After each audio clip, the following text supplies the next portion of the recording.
which are energy efficient, which are efficient in terms of healthcare, education, the walkability or cyclability to jobs, all of those ingredients which one looks for in a so-called smart city or in a city which is evolving for the future, a city of the next century. I'm very glad that both government and policy makers and practical exponents of people who are in the industry are working together in partnership. There are several models which will have to be developed, several models which will make these vibrant areas of development. And in that sense, we in government are open to ideas, we're looking for your ideas. The demand, as I see going forward, is going to be humongous. I'll give you a small thought to ponder over or to deliberate over in the next few sessions. Look at the population growth between 1981 and 91. Those are the people who are currently in the age group 23 to 33. And you have about 16 crore people in that age group in India. These are the 16 crore neo-middle class, the emerging middle class, the people who have benefited from development in India over so many years in terms of education, in terms of exposure to the world, whether it is through television, whether it is through net, the revolution in the IT sector. Now these 16 crore people are your customers for affordable housing in the next 10 years. The 23 to 33-year-olds are now going to be looking for housing of their own. And if you look at Singapore's own story, the rental story of Singapore completely failed. It collapsed. When the Singapore government planned to make large developments to provide houses for their people, and in that created an infrastructure which centered around renting it at low cost. It didn't work because there was no ownership, there was no passion about that house. There was no sense of belonging. The repairs and maintenance was not kept well. People didn't really protect that property. And when they moved that to an ownership model, you today have in Singapore a lot of passion about home ownership. There's a lot of excitement about home ownership. And we need to create that, rekindle that into the Indian middle class, into the Indian youth. And these 16 crore people, ladies and gentlemen, I'm convinced are the home buyers in the next 10 years. And these 16 crore are looking for modern amenities. They will look for Wi-Fi. They will look for a good toilet. They will want a small kitchenette. They will want sanitation to be clean and drainage systems to be there. They want 24/7 power. They want those homes to have a little bit of entertainment element or luxury element, which many of you are providing in terms of common facilities or clubhouses or small mini theaters. They will want some green in their area for their children to play.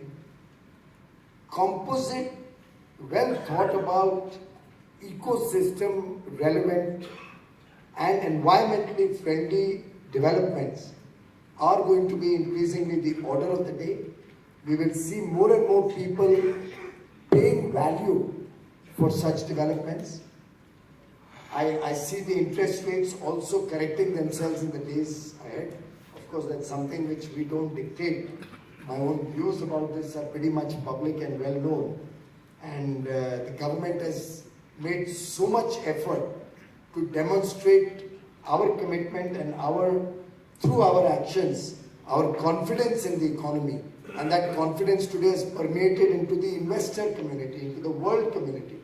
I do hope in the days to come, with falling inflation and improving investor confidence, we'll also see lower interest rates, which will be a big spur to the housing sector.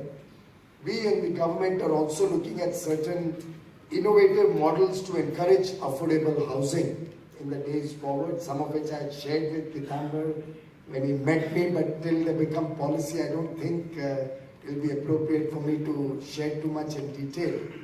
But I do see in the days ahead a huge boom in the affordable housing sector. And along with affordable housing, people will want a complete ecosystem to be addressed in your developments. They will pay value for it. We on our part will ensure a more stable policy framework, a policy framework which makes it easier for you to do your business honestly. We are looking at environmental laws, we are looking at building approval processes to be made more transparent and simple. Gujarat is a shining example where, if some of you have worked, where land prices have remained moderate, approval processes have been very robust and very simple, mostly transparent, and we have been able to bring corruption down or almost eliminate corruption in that state. We have a new government in Maharashtra led by the BJP. The Chief Minister is committed to eliminating corruption in Maharashtra, which has reached phenomenal heights in the last few years. I'm very hopeful and confident that in partnership with all of you, we will be able to achieve our dream and our commitment to the people of housing for all by 2022 and power for all 24/7 by 2019, towards which all of us are working. I hope the deliberations that you have over the next few sessions will help you come out with some credible and actionable plans for us in government and for policy makers to work through and address the problems that you are facing, whether it is environment related, whether it's financing related, whether it's related to approval processes, whether it's related to acquisition of land. We have an open mind and we are wanting to hear from you what we can do. I wish the TEDI Conclave 2014 all success. I wish all of you greater success in your businesses in the years to come. And I wish you a pleasant stay in Delhi. I believe all of you have come from all over India. I hope you have a wonderful stay in Delhi and wonderful, prosperous New Year as we get into 2015. The Prime Minister is in Nepal today, further strengthening the bonds of India with its neighbors. We have President Obama at such short notice agreeing to come to India for the Republic Day parade. We have a leader who has made India proud, not only in India, but in the world stage. And under the dynamic leadership of Shri Narendra Modi, I can assure you, this government means business, and this government will make your business proud. Thank you.